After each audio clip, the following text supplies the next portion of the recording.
Welcome to खोलो किताब। आज हम क्लास 7 की वर्कशीट नंबर 30 करेंगे इंग्लिश की, जो 8 नवंबर को आपको दी गई है। अगर आप चैनल पे नए हैं तो इसको पहले सब्सक्राइब कर दें और वीडियो पसंद आने पे लाइक, कमेंट और शेयर करना ना भूलें। तो चलिए स्टार्ट करते हैं। सबसे पहले स्टूडेंट यहाँ अपना नाम लिखेंगे या क्लास टीचर का नाम हो जाएगा। तो इस वर्कशीट में हम बात करेंगे सिनोनिम। सिनोनिम क्या होते हैं? वो वर्ड जिनका एग्जैक्ट मीनिंग सेम होता है उसको हम बोलेंगे सिनोनिम, और इसी का अपोजिट होता है एंटोनिम। तो एंटोनिम कौन से वर्ड्स होते हैं? वो जो अपोजिट होते हैं, जिनका मीनिंग अपोजिट होता है, यानी जैसे अगली और ब्यूटीफुल ये अपोजिट हो गए, इस प्रकार से। तो पर आज हम यहाँ करेंगे synonym, same word, same meaning वाले word. Look at the following pictures carefully and read out the word given against them. अब ये देखो, इसमें हम पिक्चर देखनी है हमें और ये वर्ड रीड आउट करने हैं। Happy, glad. इसमें देखो, ये डरी हुई लड़की है तो फियर, स्केयर। और ये मोटा सा बच्चा है तो फैट, ओबीस। और ये थोड़ा सा दुखी सा है तो यहाँ है सैड, ग्लूमी। अब ये वर्ड ना एक जैसे हैं। हैप्पी का मतलब भी वही होता है, ग्लैड का मतलब भी वही होता है, खुश। फियर का मतलब भी होता है, स्केयर का मतलब भी वही होता है, डरा हुआ। फैट भी मतलब वही होता है, ओबीस भी मतलब होता है, मोटा। और सैड का और ग्लूमी का दोनों का मतलब एक ही होता है, उदास। अब भी क्या है?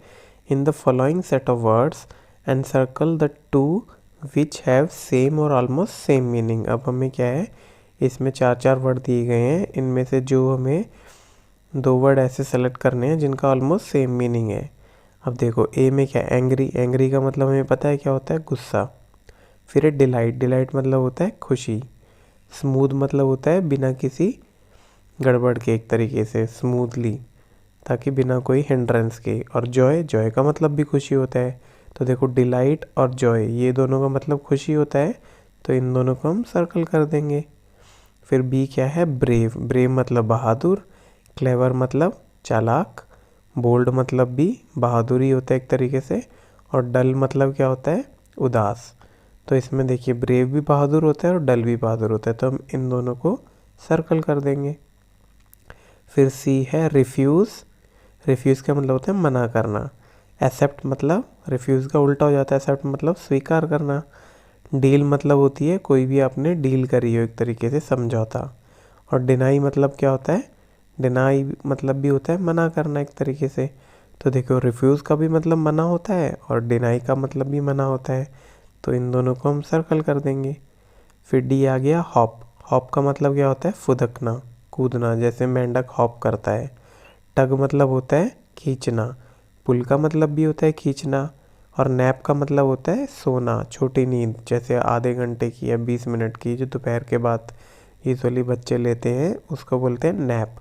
तो इसमें टग और पुल दोनों का मतलब ही होता है खींचना, तो इन दोनों को हम सर्कल कर लेंगे। अब आपको एक कोशिश ये करनी है कि रोज़ कोई ना कोई 4 या 5 वर्ड आप याद करें। 4 या 5 वर्ड याद ना हो उनकी मीनिंग, तो एटलीस्ट 2 वर्ड तो याद ही करें। और हर संडे को उसको रिवाइज़ करें, तब ताकि इंग्लिश काफ़ी आसान हो जाएगी आपको। वोकेबलरी आपकी बहुत ज़रूरी है। ये हम सवाल तभी कर पाएंगे जब हमें इनका मीनिंग पता होगा।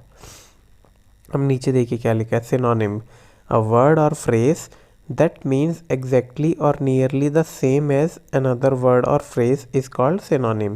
Synonym क्या होते हैं? A word or a phrase, एक word या phrase जिसका exact meaning होता है या nearly same meaning होता है, उनको हम बोलते हैं synonym। अब नोट क्या बताया? A word can have more than one synonym. किसी word का एक से ज़्यादा synonym हो सकते हैं।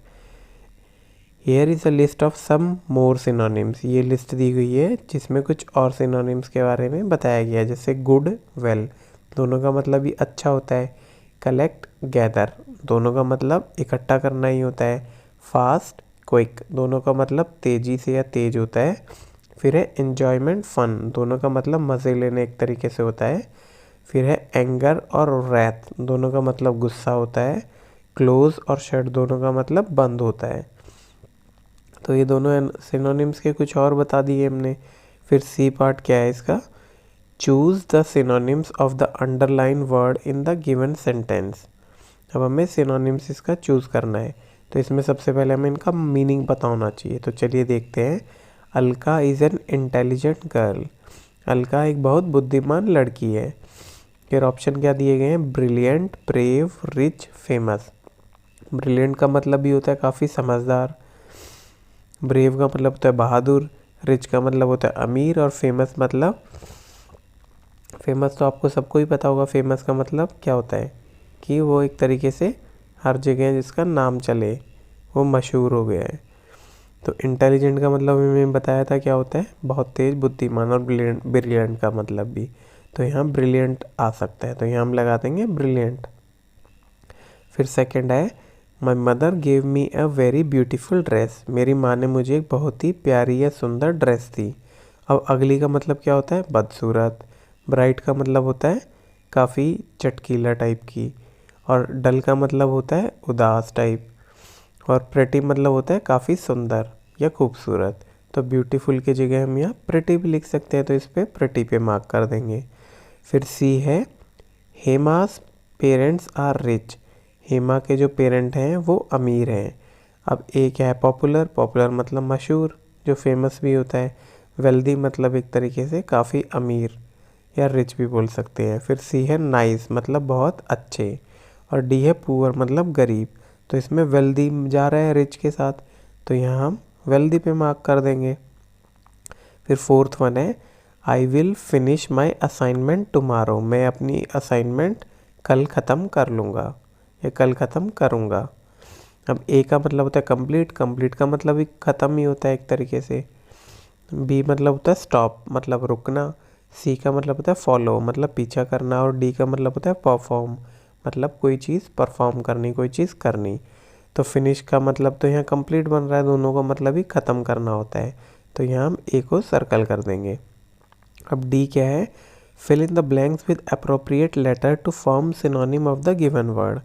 अब हमें फिलिंग द ब्लैंक से आपस के सामने सिनोनिम्स वर्ड बनाने हैं। बिग का मतलब क्या होता है बड़ा, और ये एच डैश जी ई, तो यहाँ ह्यूज बन रहा है, एच यू जी, ह्यूज का मतलब भी बड़ा होता है, तो यहाँ यू आ जाएगा, ये हो जाएगा ह्यूज। बिग और ह्यूज दोनों का मतलब हो गया बड़ा। फिर है क्विक, क्विक मतलब होता है काफ़ी तेज़, और RAPID अगर हम यहाँ लिखेंगे रैपिड, तो वो भी हो जाता है काफ़ी तेज़, तो हम यहाँ लिख देंगे रैपिड। तो क्विक और रैपिड दोनों का मतलब होता है काफ़ी तेज़। फिर सी है अपना वैकेंट या एम्प्टी। अब वैकेंट क्या होता है खाली, और AMPTY से एम्प्टी भी बोल रहा है खाली, तो यहाँ एम्प्टी आ जाएगा, तो वैकेंट और एम्प्टी हो जाएगा। फिर नेक्स्ट है फूल। फूल का मतलब क्या होता है एक तरीके से पागल, IUT, तो यहाँ अगर हम डी लगाएंगे तो इडियट बन रहा है। इडियट भी एक तरीके से बुद्धिहीन या एक तरीके से पागल सा बोल सकते हैं, तो यहाँ इडियट आ जाएगा। फिर आपका है इल। इल मतलब होता है बीमार, और डैश ICK, तो ऐसे यहाँ अगर लगाएंगे तो सिक। सिक लीव भी तो हम लिखते हैं ना बीमारी के लिए, एप्लीकेशन में सी की भी थी, तो यहाँ आ जाएगा सिक। इल और सिक दोनों का मतलब होता है बीमार। फिर आपका है क्लीन। क्लीन मतलब होता है साफ, और TY, तो इसको हम टाइडी लिख सकते हैं, TIDY, तो टाइडी का मतलब भी होता है साफ़ सुथरा, तो क्लीन का मतलब हो जाएगा साफ़ सुथरा, और टाइडी का मतलब भी साफ़ सुथरा। इसी के साथ हमारी ये वर्कशीट आज की कंप्लीट हुई। मिलते हैं नेक्स्ट वीडियो में नेक्स्ट वर्कशीट के साथ। Don't forget to like, comment, share and subscribe the channel. Thank you.